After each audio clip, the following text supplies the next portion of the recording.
Your brain is under attack right now. And the worst part, you don't even realize it. You open your phone to quickly check something, maybe a text, a notification, or a short meme. And then, boom, 2 hours have passed. You didn't mean to spend that much time on your phone. You didn't plan it, you didn't want it, but you've been led away, unconsciously. Not by you, but by the people who designed it all. This isn't an accident, no, this is manipulation. Your brain is being hijacked. If you don't fight back, if you don't stay alert, one day you'll wake up and wonder, how have I lived? Where did my life go? Imagine this: you sit down to complete something important. Maybe you're studying, writing a report, working on a project, or simply cleaning your room. But before you start, you just glance at your phone just for a second. A notification from a friend, a funny meme, a short video. One click leads to another. And you're trapped in the invisible web of algorithms. Now your focus is broken. Even when you put your phone down, your mind hasn't returned. According to research by University of California professor Gloria Mark, it takes an average of 23 minutes and 15 seconds to regain full focus after an interruption. That means every time you just take a quick peek, you're losing more than just a few seconds. You could be losing nearly half an hour of productive work. When this pattern repeats day after day, it doesn't just affect your productivity, it starts to rewire your brain, and not in a good way. Studies show that excessive social media use reduces your ability to focus, solve problems, and think deeply. Your brain adapts to short bursts of dopamine, making activities like reading, writing, or long-term work feel more difficult. That's why reading a book feels like a hard work. While watching TikToks feels easy, your brain is addicted to instant gratification. If you don't control it, it will forget how to function without it. It's time to get real. Social media isn't free. You're not the customer, you're the product. Every second you spend scrolling is money in someone else's pocket. Every click, every like, every pause is collected as valuable data. That data is used to make the content more addictive, to keep you glued to it. Ever wonder how your For You feed knows exactly what you want to see before you even know it?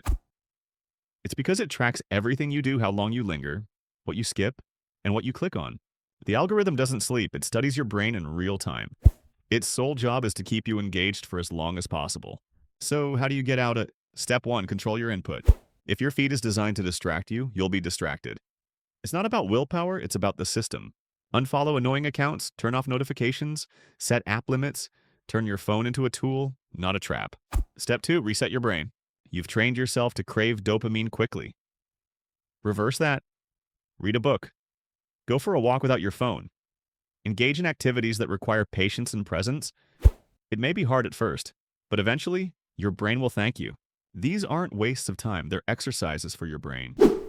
They help it relearn how to focus, how to feel calm, and how to maintain an idea for longer than 10 seconds. Of course, it will feel unpleasant at first. It's like removing sugar from your coffee, but trust me, after a few days, the bitterness will turn into something pleasant. You'll start to feel clearer, more focused.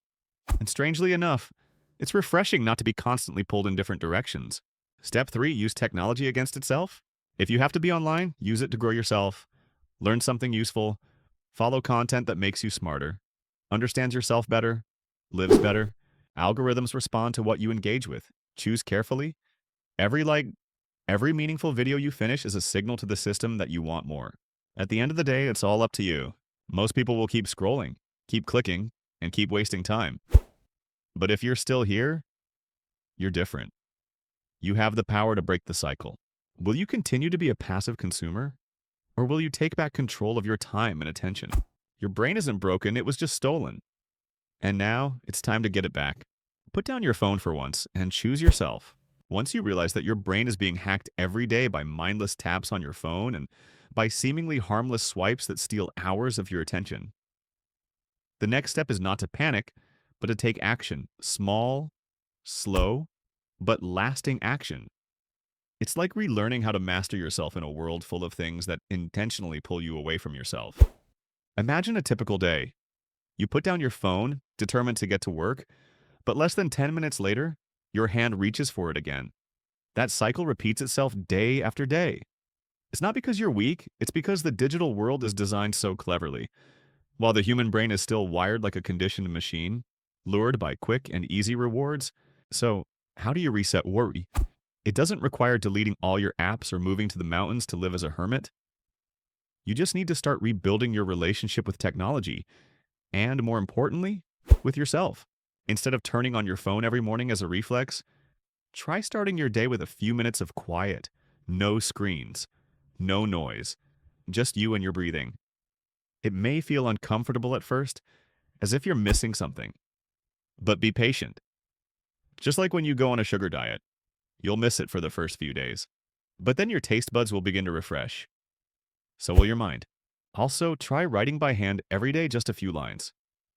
This isn't about becoming a writer, it's about getting your mind back to its natural pace. Each stroke of writing is a way to restore the focus that surfing the web has taken away. Or even more simply, go for a walk without music. When you don't have anything to stimulate your brain with sound or sight, you start to hear the wind, your footsteps, and most importantly, your heartbeat. This recovery doesn't happen overnight. It results from repeated choices made every day, choosing to turn off notifications, choosing to sit still instead of opening YouTube, and choosing to chat in person instead of texting. Each choice is a brick, and over time, you can rebuild a solid mental foundation that no app can replace. The cool thing is, you don't have to wait until you feel motivated enough. Just do one small thing today. Spend a minute in silence. Refuse the urge to check your phone one time, or enjoy an afternoon without notifications. The freedom you're seeking is about knowing when to stop. Resetting your brain isn't the end goal, it's a journey you embark on with yourself. A journey that begins the moment you choose to disconnect and reconnect more deeply with real life. It doesn't have to be perfect, just don't give up. This journey is not a smooth one. There will be days when you slip into mindless cycles, watching one video after another, checking your phone just to see the time, then reading the news, and finally checking social media. There will be times when you feel like you're back at square one. But that's not a failure. That's just part of the process of learning to be proactive again. What matters is that you've begun to see what's going on. You've stopped long enough to ask, why am I doing this? You've had a moment of awareness, even if it's just for a split second. Each moment is a small victory, a significant step forward in your journey to regaining mental freedom. You don't have to become a minimalist, a tech-free person, or a hermit. You just need to become someone who knows what you're doing and why.